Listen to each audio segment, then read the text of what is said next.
Hey everyone, welcome. Today we're jumping into a topic that can be a bit of a headache even for advanced English speakers, modal verbs. You know them, words like can, should, and must. But hey, don't worry, by the end of this, you're going to have a simple, powerful toolkit to use them like a pro. Okay, so let's get right into it by looking at a real-world example. This is a message from an English learner, and it's a fantastic place to start because it is so close to being perfect. It really shows how tricky these little words can be. I mean, honestly, this is awesome. The core ideas, they're all there.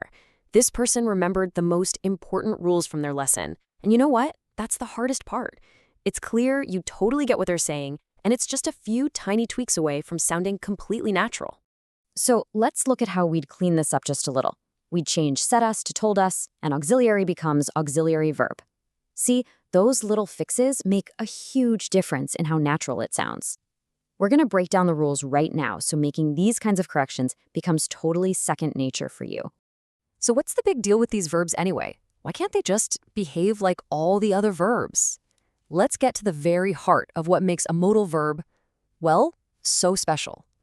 The best way to think about a modal verb is as a special helper that just swoops in to add some extra flavor, like ability or possibility. But here's the real secret. They're special because they are the rebels of the grammar world. They just don't follow the same rules as everybody else. And once you get that, everything else just clicks into place. And these rebels, they've basically got 4 superpowers. First, they never ever take an S for he, she, or it. Nope.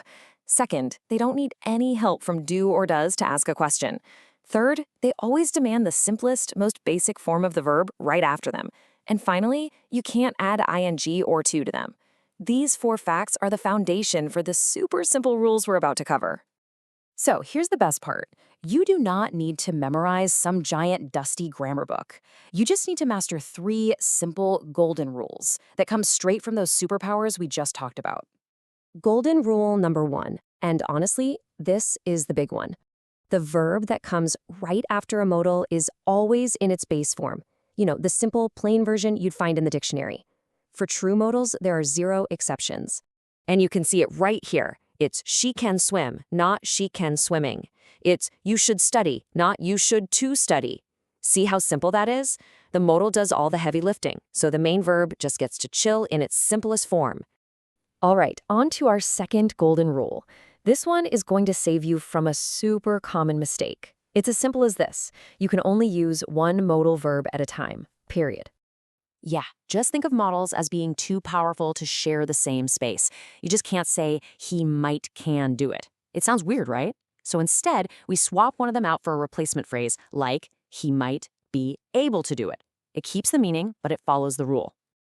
And that brings us to our third and final golden rule for your toolkit. True modals are strong and independent.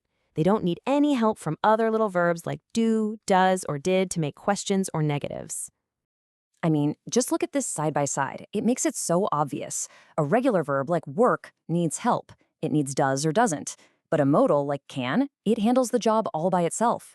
Can she work? She cannot work. It's clean, simple, and efficient. Okay, deep breath. We need to talk about what I think is the single most dangerous trap with modals. This is one that can completely change the meaning of your sentence and cause some serious confusion. This is absolutely mission critical. Mustn't means something is forbidden. It's against the rules. Don't have to means something is not necessary. It's optional. These are not similar. They are polar opposites. And this example just nails it. You mustn't tell anyone means zip it. Keep the secret. It is forbidden to tell. But you don't have to tell anyone means, hey, it's your call. You can if you want, but you don't have to. That is a huge difference, and getting it wrong can cause some real misunderstandings. Now, of course, because it's English, there have to be a few exceptions to the rules, right? We call these semi-modals, which is basically a fancy way of saying they're kind of sort of modals that like to break the rules. Let's just quickly run through the 3 main troublemakers so you know what to look out for. First, ought to. This one always brings its little friend to along for the ride. Next, you've got have to. This is the biggest rebel of all. It acts just like a normal verb, using do, does, and did. And finally, had better, which is a fixed phrase for strong advice, and it never uses to. Just keep an eye out for these few oddballs. Okay, let's wrap this all up and put it into a nice, neat package for you.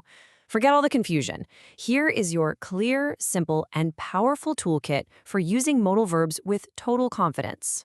Here it is, your whole system. Number 1, modal plus the base verb. Always. Number 2, never ever put two modals right next to each other. And number 3, true modals are loners. No, do, does, or did needed. That's it. That is the core of it all. And seriously, if you forget everything else from today, please remember this one. Mustn't is a stop sign. It's a hard no. Don't have to is an open door. It's optional. Knowing this difference is a massive step toward sounding fluent. And that's it. You are now officially equipped with the simple rules to finally master English modal verbs. So the only question left is, which of these powerful words are you going to try using today?